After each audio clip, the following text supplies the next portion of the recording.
જય શ્રી કૃષ્ણ. કેમ છો બધા? મજામાં? Welcome back my channel. આજે આપણે બનાવવાના છીએ આલુ પરોઠા.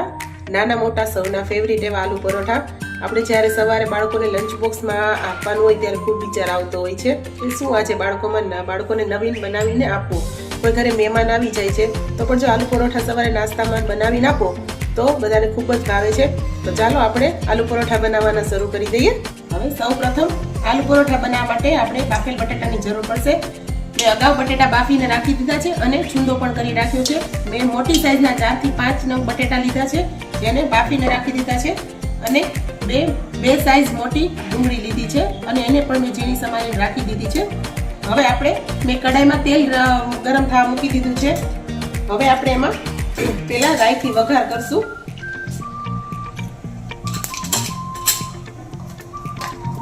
સાથે થોડું જીરું નાખવાનું છે. રાઈ ને જીરું સરસ તતડી જાય એટલે આપણે એમાં ડુંગળીનો વઘાર કરવાનો છે. મેં 8 થી 10 નંગ લીલા લીમડાના પાન પણ લીધા છે. સરસ આપણો વઘાર થઈ ગયો છે. હવે આપણે એમાં ડુંગળી નાખવાની છે.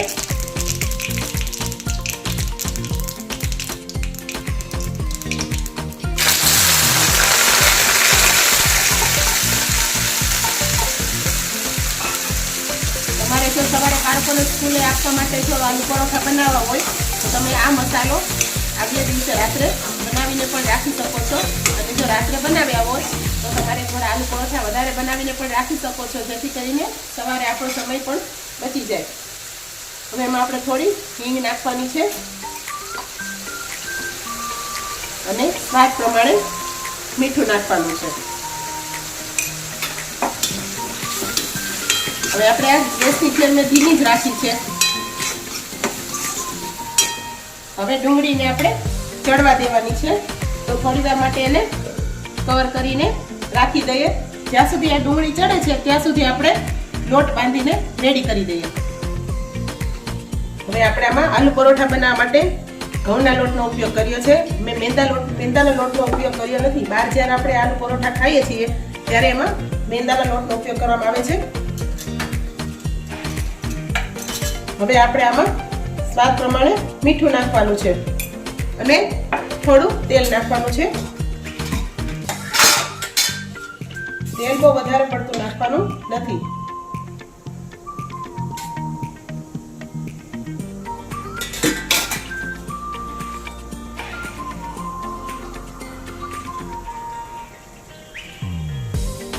હવે આપણે સરસ લોટ બાંધી લેવાનો છે. આપણે જો રોટલીનો લોટ બાંધીએ છીએ એવો જ ઢીલો એકદમ મીડિયમ લોટ બાંધવાનો છે. આમાં તમારે જો મસાલો કરવો હોય તો તમે હળદર, ધાણા જીરું અને લાલ મરચું પાવડર નાખીને પણ લોટ બાંધી શકો છો. મેં આજે વ્હાઈટ પરોઠા કરવાનો જ વિચાર કર્યો છે, જેથી મેં આમાં આજે કોઈ પણ મસાલા નાખ્યા નથી. હવે લોટ સરસ બંધાઈ ગયો છે. હવે આપણે આમાં તેલ નાખી અને જરાક લોટને ચોળવી લેવાનો છે.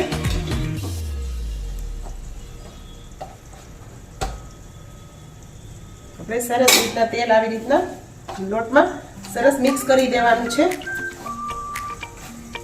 આપણો લોટ બંધાઈ ગયો છે સરસ. હવે લોટને આપણે 5 થી 10 મિનિટ માટે ઢાંકીને રાખી દેવાનો છે, જેથી લોટમાં સરસ કૂણ આવી જાય અને આપણા પરોઠા પણ ખૂબ જ સરસ બને.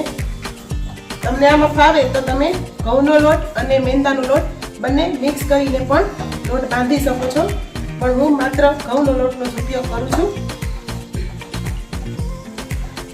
તમે જોઈ શકો છો મેં કઈ રીતનો લોટ બાંધ્યો છે. આપણે જો રોટલીનો લોટ બાંધીએ છીએ એ જ રીતનું બાંધવાનો છે. એકદમ કઠણ નથી રાખવાનો, તો તમારા પરોઠા સારી રીતે વણાશે નહીં. હવે આપણે આ લોટને 5 થી 10 મિનિટને ઢાંકીને રાખી દેવાનો છે. હવે જોઈ લઈએ આપણી ડુંગળી ચડી ગઈ છે કે નહીં. આપણે ખોલીને જોઈ લઈએ ડુંગળી ચડી છે કે નથી ચડી. મેં ગેસની ફ્લેમ એકદમ સ્લો રાખી છે, જેથી કરીને ડુંગળી બેસી ન જાય અને ફટાફટ ચડી જાય. જો તમે ડુંગળીને ઢાંકીને ચડવા માટે મૂકશો તો ડુંગળી ફટાફટ ચડી જશે. ડુંગળી હજી તો ચડી ગઈ છે ઓલમોસ્ટ, પણ હજી માત્ર 1 મિનિટ માટે આને ચડવા દેશું. ફરી પાછું આપણે ઢાંકણ કવર કરી લઈએ. ચલો આપણી 30 સેકન્ડ થઈ ગઈ છે. હવે આપણે ખોલીને જોઈ લઈએ. ડુંગળી એકદમ સરસ રીતે ચડી ગઈ છે. હવે આપણે આમાં બધા મસાલા કરવાના છે. એટલે આપણે આમાં નાખશું લાલ મરચું પાવડર, 1.5 થી 2 ચમચી લાલ મરચું પાવડર નાખ્યો છે. તમારા ઘરમાં જેવી તીખાશ ખવાતી હોય એ પ્રમાણે તમારે તીખું કરવાનું છે. 1/2 ચમચી ધાણા જીરું નાખ્યું છે અને 5 ચમચી હળદર પાવડર નાખ્યો છે. હવે આપણે જે બટેટા નાખવાના છે એના ભાગનું ફરીવાર મીઠું સ્વાદ પ્રમાણે એડ કરવાનું છે. થોડી ખાંડ નાખવાની છે અને લીંબુ નાખવાનું છે. આલુ પરોઠામાં મેં કોઈ પણ જાતના સ્પેશિયલ મસાલાનો યુઝ કર્યો નથી. એકદમ સાદા અને સિમ્પલ આપણે જે રોજ આપણે શાકમાં એમાં યુઝ કરીએ છીએ એ જ મસાલા યુઝ કર્યા છે. મેં અડધું લીંબુ નાખ્યું છે. હવે આપણે આને સરસ મિક્સ કરી લેવાનું છે. મસાલા સરસ મિક્સ થઈ ગયા છે અને તેલ પણ સરસ ઉપર આવી ગયું છે.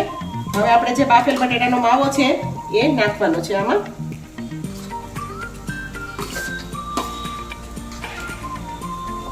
જો કોઈના ઘરમાં બટેટા ન ખવાતા હોય તો તમે લોકો કાચા કેળા જે આવે છે, કાચા કેળાના પણ આલુ પરોઠા એમાંથી પણ બનાવી શકો છો. ઘણા જૈન લોકો હોય તો એ લોકો બટેટા ખાતા નથી, એ લોકોના ઘરમાં બટેટા નથી ખવાતા.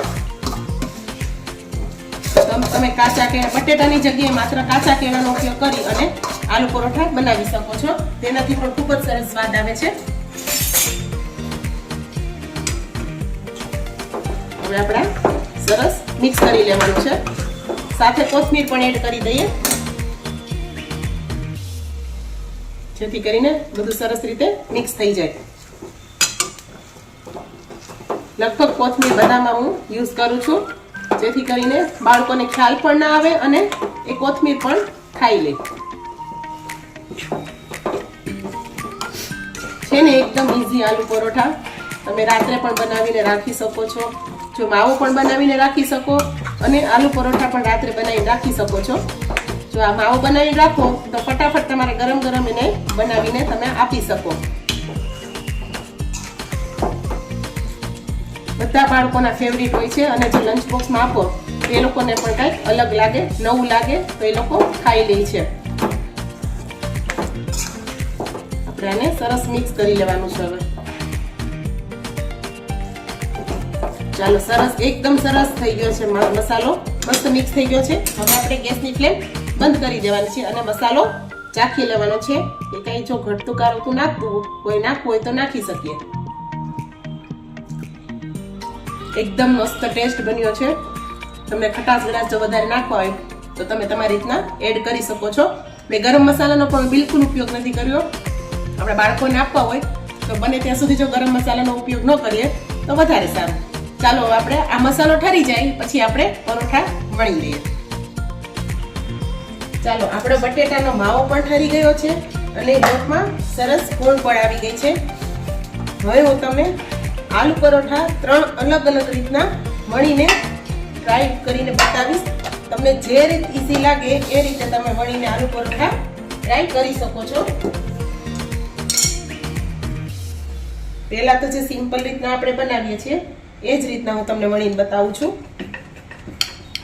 ક્યારેક સમયનો અભાવ હોય તો તમને જે 2 રીતના બતાવું છું તમને જે રીતે ફાવે એ રીતના તમે વણી શકો છો. હવે આમાં હું બટેટાનો માવો ભરી અને પેક કરી દઈશ.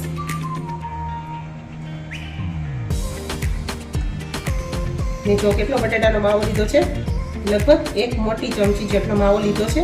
હવે આ રીતના આપણે આની પોટલી વાળવાની છે અને આ રીતના એકદમ પેક કરી અને જે વધારાનો ભાગ ઉપરનો નીકળે છે એને ફરી લોટ સાથે મિક્સ કરી દેવાનો છે અને એકદમ સરસ રીતે હાથેથી આવી રીતના એકદમ દાબી દેવાનું છે. આપણે જે કચોરી બનાવી હતી એમાં આ જ રીતના આપણે કરેલું, પણ આપણે કચોરી નથી બનાવતા, આલુ પરોઠા બનાવીએ છીએ. હવે આપણે આને સરસ રીતના વણવાના છે. એકદમ હળવા હાથે પરોઠા વણવાના છે જેથી કરીને અંદરનો જે બટેટાનો માવો છે એ આપણો બહાર ના નીકળે. અને જો બટેટાનો માવો બહાર નીકળી જાય તો પણ કોઈ પ્રોબ્લેમ નથી. આજે આપણે કવર કરેલો છે ભાગ ઉપરથી, એના પર થોડું વધારે પ્રેસ થાય તો કરવાનું. નાની મોટી સાઈઝ જે તમને અનુકૂળ હોય તમે આલુ પરોઠા વણી શકો છો.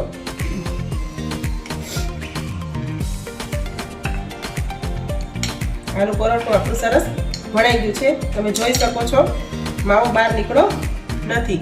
હવે હું તમને બીજી રીત બતાવું છું. એમાં મેં થોડું નાનું ગોયડું લીધું છે. આપણે જે રોટલી વણીએ છીએ રોટલીની સાઈઝથી આપણે એકદમ સરસ વણી નાખવાનું છે. એકદમ સરસ આછી રોટલી વણી નાખવાની છે. સરસ એકદમ ગોળ વણાઈ ગયું છે. હવે તમારે બટેટાનો માવો લેવાનો છે. ઓલામાં જે લીધો તેનાથી એકદમ અડધો લેવાનો છે. જો મોટી રોટલી વણી હોય તો તમે એ પ્રમાણે માવાની ક્વોન્ટિટી તમારી રીતના લઈ શકો છો. હવે આપણે જે રોટલી વણી છે એમાં મસાલો આપણે અડધામાં જ સ્પ્રેડ કરવાનો છે. સરસ એકદમ આછું પડ કરો કે જાડું પડ કરો, તમારી રીતના એકદમ સરસ ફેલાવી દેવાનો છે મસાલાને. તમને એમ લાગે કે વધારે મસાલાની જરૂર છે, વધઘટ કરવો પડે એમ છે તો એ તમે તમારા હિસાબે કરી શકો છો. સરસ મસાલો નખાઈ ગયો છે. હવે આપણે શું કરવાનું છે કે આને જે અડધો ભાગ ખાલી છે રોટલીનો એને આવી રીતના આપણે સરસ વાળી દેવાનું છે અને આને પ્રેસ કરી દેવાનું છે. અને આ જે સાઈડ આનો રોટલીનું જે મને બે ભાગ ભેગા કર્યા છે એને એકદમ જે કોર આવે છે એને સરસ દબાવી દેવાની છે અને આને એકદમ ફેરવી અને ફરી પાછું આ રીતના કરી દેવાનું છે. આ પણ એકદમ ઈઝી રીત છે. હવે આપણે જોઈએ ત્રીજી રીત. એમાં પણ તમારે બે સિંગલ નાની નાની કે મીડિયમ સાઈઝની રોટલીની જેમ વણી લેવાનું છે. પહેલા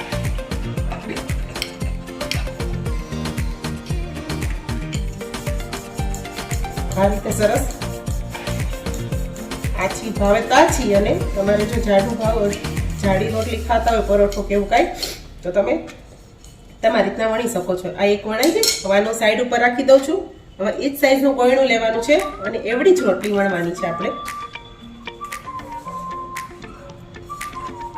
તમને જે રીત ફાવે, જેવો તમારો સમય, એ પ્રમાણે તમે આલુ પરોઠા વણીને બનાવી શકો છો. સરસ આછી એકદમ વણાઈ ગઈ છે રોટલી. હવે આપણે આમાં બટેટાનો માવો ફરીથી નાખશું અને આપણે આની અંદર એકદમ સ્પ્રેડ કરી દેવાનો છે. સરસ રીતના માવો એકદમ આછો કરજો. આવી રીતના હાથેથી તમારે આને સરસ ફેલાવી દેવાનો છે આની અંદર. અને જાડું પડ ભાવે તો તમારે વધારે મસાલો લેવાનો છે. બને ત્યાં સુધી તમારે બટેટા જ્યારે છૂંદો ત્યારે એ વાતનું ખાસ ધ્યાન રાખજો કે બટેટા આખા ન રહી જાય અને એકદમ સરસ એક રસ બધા રસ થઈ જવા જોઈએ, જેથી કરીને આલુ પરોઠા તમે વણો ત્યારે એમાં આડાઈ બટેટાનો માવો જો આવશે તો પરોઠા તૂટી જશે. જો સરસ રીતના એ માવો આમાં ભરી દીધો છે. હવે આપણે શું કરવાનું છે કે આ જે બીજી રોટલી વણેલી આપણે એને આની માથે મૂકી દેવાની છે. કોઈને ઓલી રીતના પોટલી વાળી બનાવીને ન ફાવતા હોય આલુ પરોઠા તો તમે આ રીતના પણ બનાવી શકો છો. કોઈને ચીઝ ભાવતું હોય તો તમે આમાં ચીઝ પણ નાખી શકો છો. આ રીતના સરસ થઈ ગયું. હવે આને આમ કરી અને પલટાવી દો અને બંને સાઈડથી સરસ પેક કરી દો. હજી એક રીત આપણે જોઈ લેશું. હવે ફરી આ રીતના ગોયણું લેવાનું છે. ફરીથી આપણે આની રોટલી વણવાની છે. અલગ અલગ રીતના બાળકોને જે બનાવીને આપશો ને તે લોકો એકદમ પ્રેમથી ખાશે. એને પણ નવીન લાગશે કે આ વળી શું નવીન મમ્મીએ બનાવીને આપ્યું છે, આ તો મારે ખાવું જ પડશે. આને એકદમ ગોળ જ વણવાની છે આપણે. બરાબર, ગોળ રોટલી ને સરસ થોડી મોટી વણી છે. હવે આપણે આમાં ફરી બટેટાનો માવો ભરવાનો છે. અને સરસ સ્પ્રેડ કરી દો. હવે આપણે આને આ રીતના ચારેય બાજુથી કવર કરી લેવાનું છે અને આ રીતના જો ચોરસ થાય રીતના કરવાનું છે. આ રીતના કરી અને આપણે આને વણવાનું છે.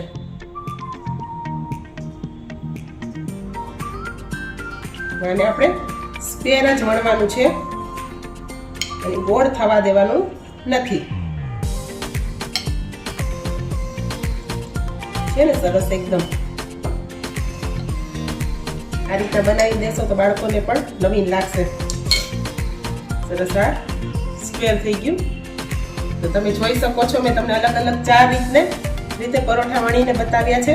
તમને જે પણ રીત ઈઝી લાગે, જે પણ તમારા ઘરમાં બાળકોને જે રીતના ભાવતું એ રીતના તમે વણી શકો છો. તો ચાલો આપણે આલુ પરોઠા ગરમ કરી લઈએ. ચાલો મેં લોઢી ગરમ થવા મૂકી દીધી છે. લોઢી ગરમ થઈ ગઈ છે અને મેં તેલ પણ રેડી કરી રાખ્યું છે. તો ચાલો આપણે પહેલા પરોઠું શેકવા માટે મૂકી દઈએ. તમે માત્ર તેલનો ઉપયોગ કરી શકો છો, માત્ર ઘીનો ઉપયોગ કરી શકો છો અથવા ઘી અને તેલ મિક્સ કરીને પણ પરોઠા બનાવી શકો છો. હવે આપણે પણ ફેરવી લેવાનું છે. આ પણને બહુ શેકાવા દેવાનું નથી. તમે જોઈ શકો છો.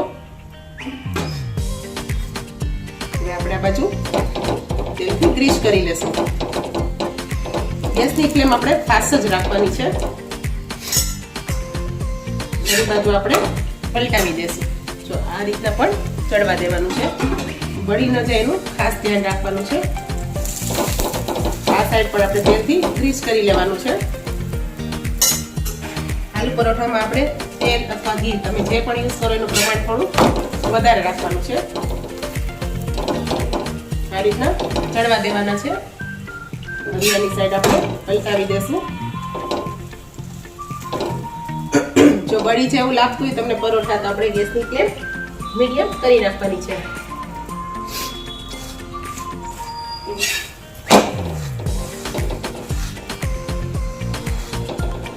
સરસ આપણું પરોઠું ચડી ગયું છે. હવે આપણે આને ઉતારી લેશું. જો આપણા આલુ પરોઠા બનીને રેડી છે. તમે જોઈ શકો છો.